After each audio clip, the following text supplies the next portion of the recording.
মোহনবাগানের প্লেয়ার আইনত চুক্তিতে অনেক কিছু আমরাও পড়ছি। আনোয়ার কোনো চুক্তিবদ্ধ প্লেয়ার মধ্যিখানে কোথাও যেতে গেলে তার এনওসি দরকার। ও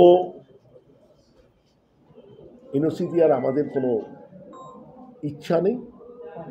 তো এবার তার জন্যে ও এআইএফএফে গেছে।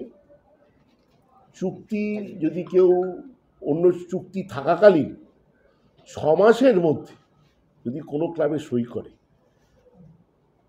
তাহলে মানে শেষ হওয়ার 6 মাস আগে, তাহলে কিন্তু সেই প্লেয়ারের এগেনস্টে শাস্তি হয়। এখানে তো চুক্তিবদ্ধ প্লেয়ার। তো চুক্তি আমি শুনছি অনেক জায়গায় কেউ বলছে সই করেছে, কেউ বলছে করেনি। আমার মনে হয় না ও এত মূর্খ যে চুক্তি থাকা অবস্থায় অন্য কোনো ক্লাবে সই করবে।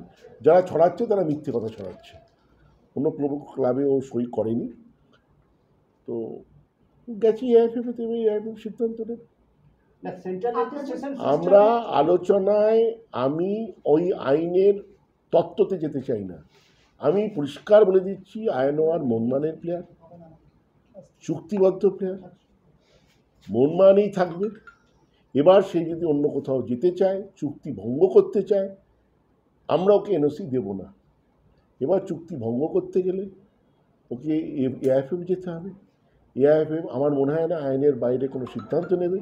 এবং এআইএফএফের সভাপতি একজন প্রাক্তন প্লেয়ার, আশা করব তিনি ক্লাবেদের জায়গাটাও দেখবেন। কেন একবার যদি একটি প্লেয়ার চুক্তি থাকা অবস্থায় অন্য জায়গায় চলে যায়, তাহলে সাংঘাতিক হবে। ভারতবর্ষে তখন আর চুক্তির কোনো ইয়ে থাকবে না। সেরকম আমার মনে হয় না কেউ করবে। আইন ভেঙে কেউ কোনো কাজ করবে।